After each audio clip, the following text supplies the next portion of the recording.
Welcome to the What to Expect While Fostering and Adopting podcast show. If you're a foster mom, on the journey to adoption, already adopted, or somewhere in the middle, trying to figure out how to navigate the foster care system, wanting to grow your family through adoption, trying to balance everything, or stuck in that space of all things unknown, you're in the right place. What if there was a way to fast track your knowledge, prepare you for the good and the hard, and somebody who could answer that long list of questions I know you have? Hi friend, I'm Christine Marie, biblical mindset coach, adoptive mom, and previous foster parent of 77 children. Yep, you heard that right, 77 kiddos. I'm your host, and my goal is to help make your journey a lot easier by sharing my best tools, techniques, and skills that helped me pivot from foster care to adoption, fully surrender, and trust the process. I'm about to bring some calm to the chaos and show you how to navigate through this journey with a whole lot of grace. So go grab your cup of coffee and let's jump in.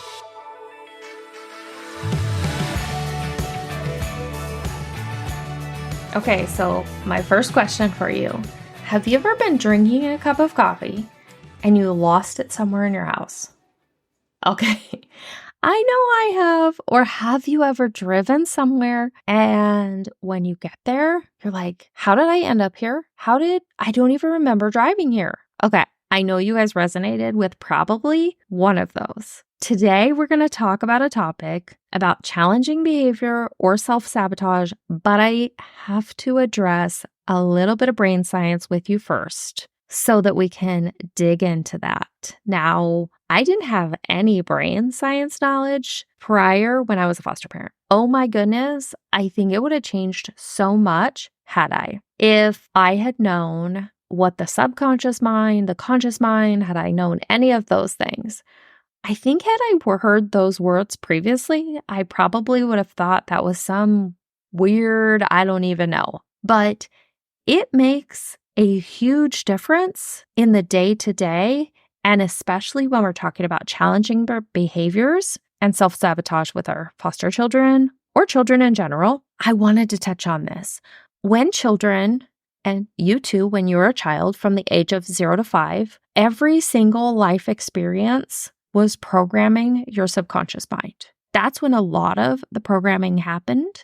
But then as you got older, more programming continued to happen. I want you to think of when a baby's born, that their brain is similar to like a hard drive. Of course it's not, but just giving you an analogy.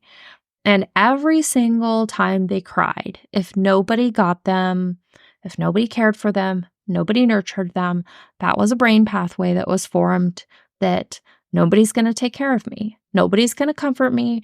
I have to take care of myself. If they were loved and cherished and taken care of, that was a brain pathway that was formed. Now, this is the crazier part too. When they were in utero, they had brain pathways that were being formed as well.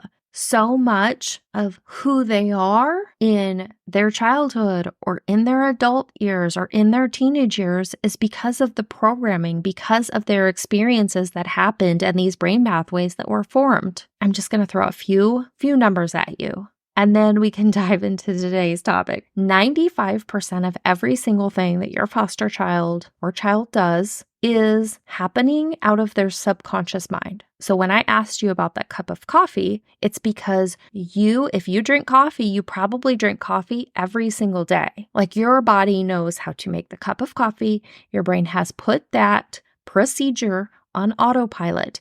It has made that run in your subconscious mind because it's preserving that 5% of your brain for the new activities, the new things you need to learn, the new experiences that are going to hit you throughout the day. So what happens as you get older, as these children get older, every memory, everything that happens to them is put into a brain pathway.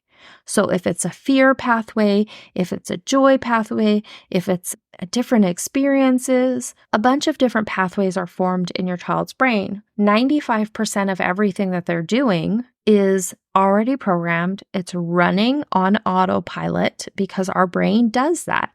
It's like if you were to think of like a filing cabinet, it says like fear. It's going to take every scary situation. It's going to write it on a notepad and it's going to put it in that folder.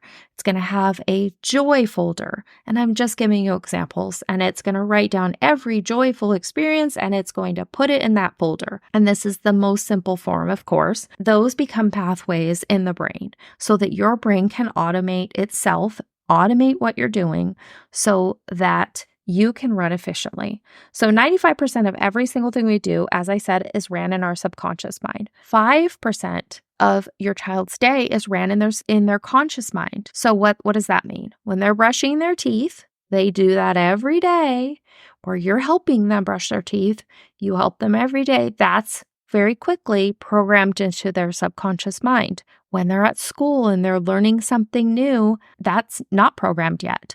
So that is running on their conscious mind. I share all of that to say, when your child is having a challenging behavior, is it a challenging behavior or is it self-sabotage? This was something that I did not know anything about brain science before I was a foster parent.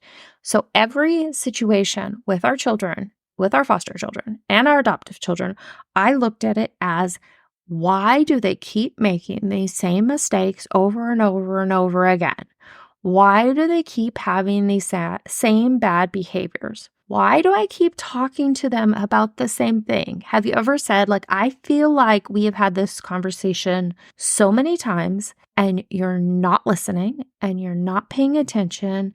I am so frustrated. If you've ever felt like you are angry, so agitated, so overwhelmed because you're why can't they get it? This might help you today. I know I felt all those feelings as a foster parent and still, yes, as an adoptive parent. You guys, and I know the brain science and I still feel this way. So as you know, my heart's mission with this podcast is truly to help you embrace your journey and have so much more ease in your journey because you hear from me and all of my coulda, woulda, shouldas. So one of the first thing is looking at challenging behaviors with children as maybe possibly it could actually be self-sabotage, and there could maybe possibly be a way for you to intervene and help them shift their challenging behavior that's ran in their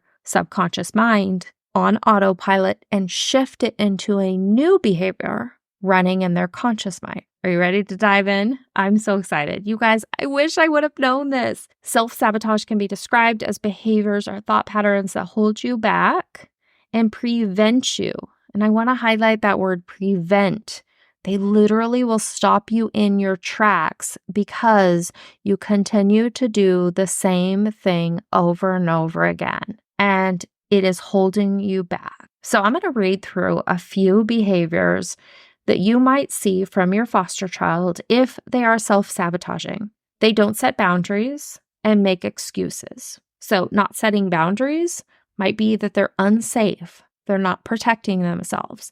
They're allowing other people to hurt them, get in their space, treat them badly. They're acting inappropriately, and then they're making excuses about why they did a certain thing. Or they continue to, sometimes we see this with stealing or lying, and they're continuing to do it and then making excuses. Or they're blaming others when anything goes wrong. Nothing is their fault. They might be procrastinating or picking fights. They might choose friends that are not the right people that they should be hanging around with. They have an inability to state their needs or speak up for themselves. They might put themselves down often. This could be an example of, I'm so dumb. What is wrong with me? Why can't I ever figure this out? Statements like that. They might dwell on their mistakes and always keep a running tally of all the things that they've done wrong. And they bring those things up and they're holding it against themselves. So where does self-sabotage come from? Self-sabotage, and this is why I brought up the brain science, is because one of the causes is caused by a traumatic childhood. How many of these foster children have had a traumatic childhood? Even in utero, some of these children were exposed to drugs and alcohol and things that hurt them. And I don't know if you've ever seen, but you can watch some of these ultrasounds of children when parents are using drugs And it's painful for these babies in utero. So they are being traumatized during these experiences, or traumatized as an infant, or traumatized or going through really traumatic experiences in their childhood. And every single hard experience is carving a brain pathway and making it deeper. I want to give you an example on that too, is if I want you to think about like a brain pathway as if you've ever seen like maybe a dirt road and a cars will, maybe dirt bikes or cars travel on it and they go in the same place every single time. And pretty soon there's such a deep rut where the tires were that every car that then passes on that road drives in that same spot because it's just easier. So that's the same thing with our thoughts, is your brain is trying to conserve as much energy as possible. So it is running on what's on the autopilot. So if a child had a lot of experiences in their childhood of fear, you might see them self-sabotaging as an inability for them to state their needs. They might be too scared to speak up. Maybe they don't even have a voice. Maybe they think it's safer to just never share how they're actually feeling. And that's the brain pathway that's carved. And so their brain says, okay, we're going to place this on autopilot because so many of these experiences happened that this brain pathway is so strong and built that we're going to run on this. Now, your brain can create a new pathway, which is what's so absolutely incredible about our brains, is that you can, in essence, reprogram new brain pathways and make the grooves on those new pathways so deep that your brain will start working on autopilot on those new pathways. So we're going to talk about that and how you can do that with your child. Self-sabotage can be caused by a traumatic childhood, which I think we can all safely agree that if a child is in foster care, they probably most likely have had a traumatic childhood. It's also caused by fear of failure. This also really made me think about these foster children, and their life is so unstable and they don't know what's coming next. I've seen a lot of foster children want to be perfect. They want to please you. Now, this might not last forever. Oftentimes it's called like the honeymoon period, and it will last for, it can be any amount of time, a few days, a few weeks, a few months. It could even last until they're adopted. And then the mask comes off, and then they realize, I don't have to be perfect anymore, and their true personality begins to come out. But that fear of failure will lead them to want to be so perfect that they're on edge, like in fight or flight all the time. And it's fight, flight, freeze, or fawn. Those are some other words you can look up and dig into that. We will eventually get there, just not today.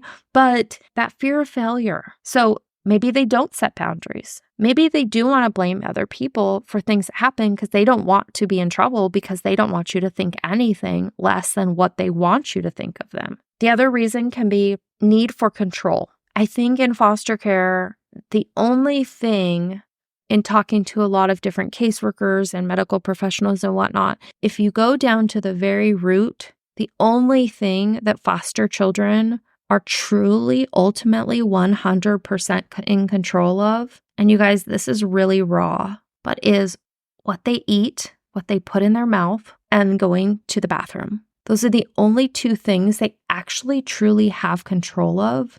Now, do they have control of what's served to them on a plate? No. But they have control of, unless they have eating, special eating things where they really don't have control, they have control of what they decide to put in their mouth. And that's so sad. But if you think about it, did they have a choice in where they were placed? Probably not. Do they have a choice in how their foster parents treat them? Probably not.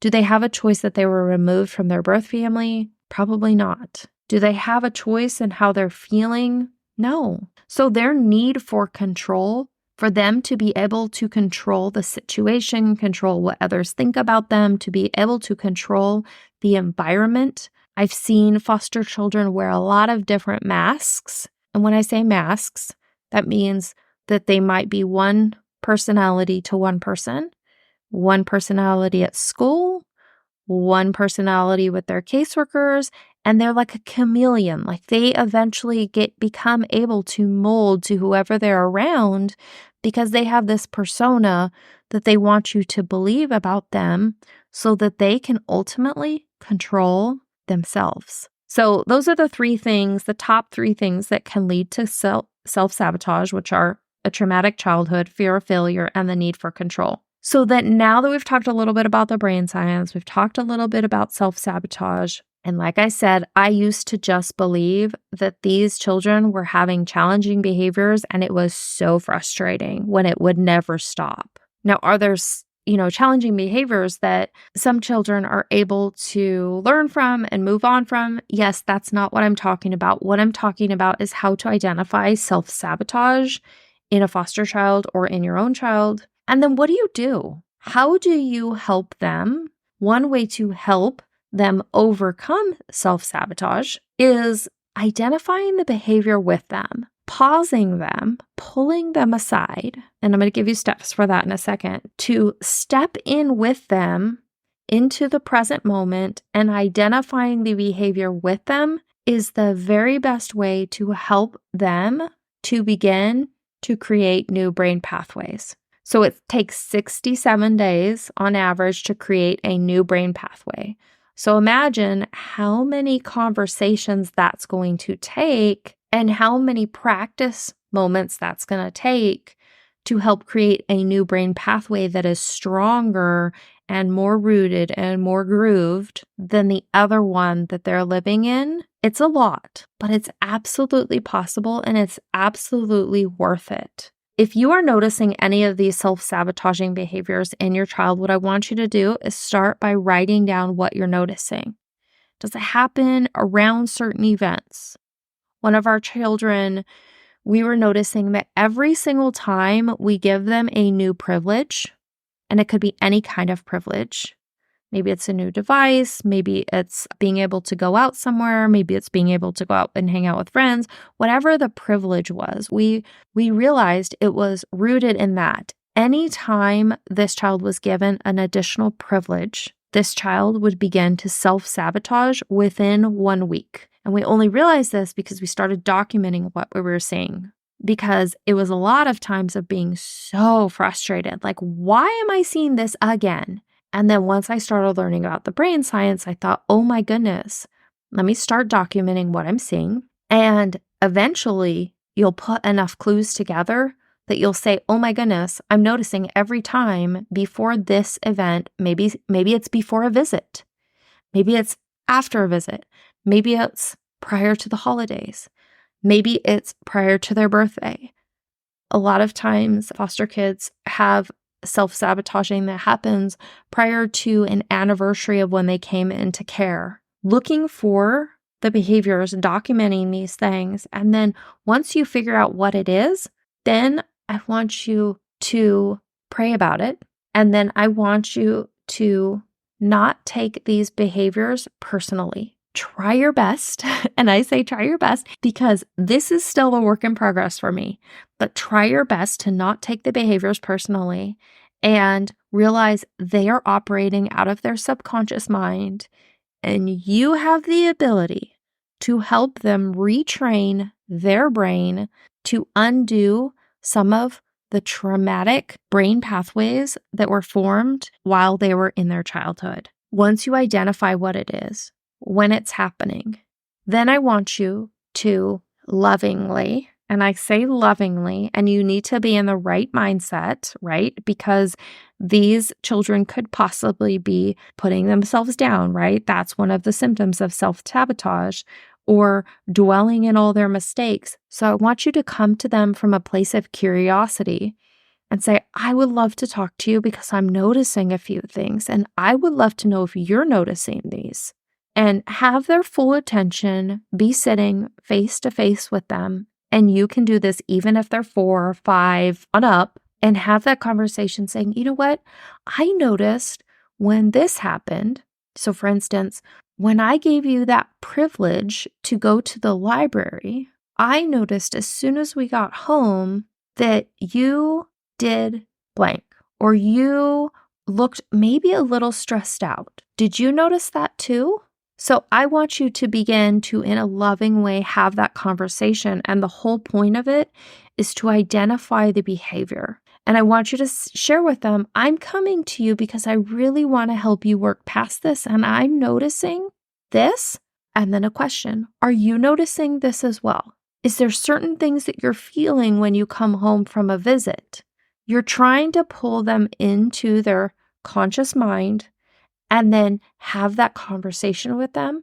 And then I want you to come up with an alternative solution. So I noticed when you went to the library, when you came home, you started retreating to your room and you got very quiet. You were no longer talking to the family.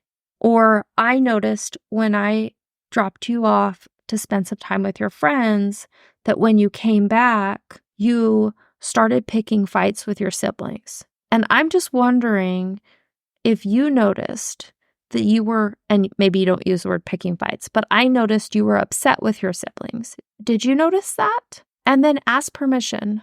I was wondering if next time I notice this, I would really like to help you overcome this. Is it okay if I point it out to you? Because I really want to help you work through this. So let's talk about if it's a younger kid. Maybe they are not speaking up for what their needs are.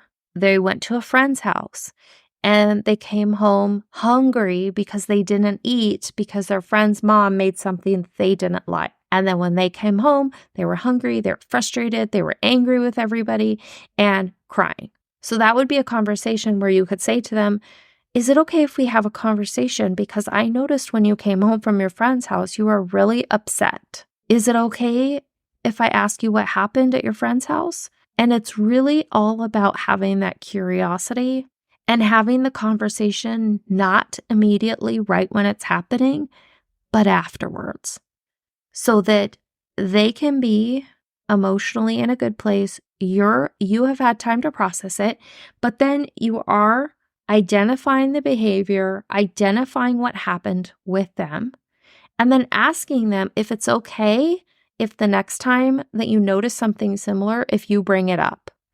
And then I want you to come up with an alternative. So an example would be, so next time you go to the library and you come home, what is something that we could do? Is there something I could do that would help make that transition back easier? One thing that we really struggled with a lot of times was when kids went on visits with their birth families.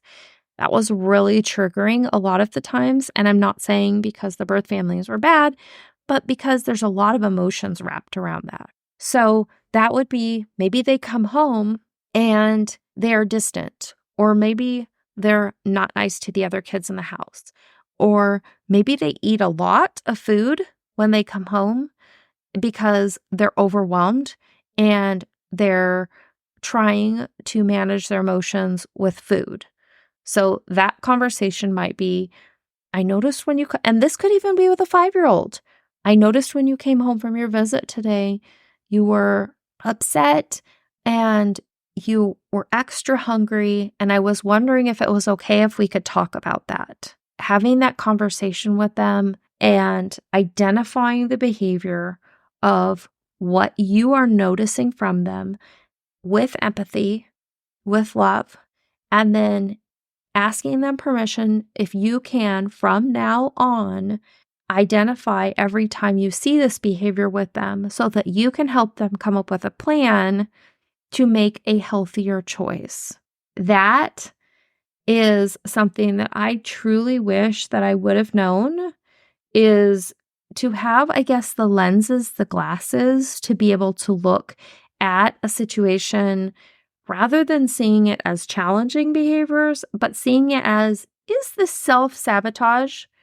Is this child or teenager, are they having any of these behaviors? And I'm not saying that every challenging behavior is self-sabotage, but I am saying it possibly could be. So I am just encouraging you to look at every situation with a different lens and giving you that ability to help your child overcome these behaviors, if that is what they're struggling with, by choosing something different and helping them create new brain pathways. I also want to encourage you that if this episode was helpful for you, to please review it on Apple Podcasts and also head over to our Facebook group. You will find more information for that in the show notes. And then also, if you are looking for any more additional, very specific support, I will be opening up, and these are paid, work with me one-on-one. So these are 1-hour coaching spots. I will be making 5 available every single month for anybody who feels like they need more support or help with their very specific situation. You can find out more about that in the Facebook group that's in the show notes. Thanks for being here.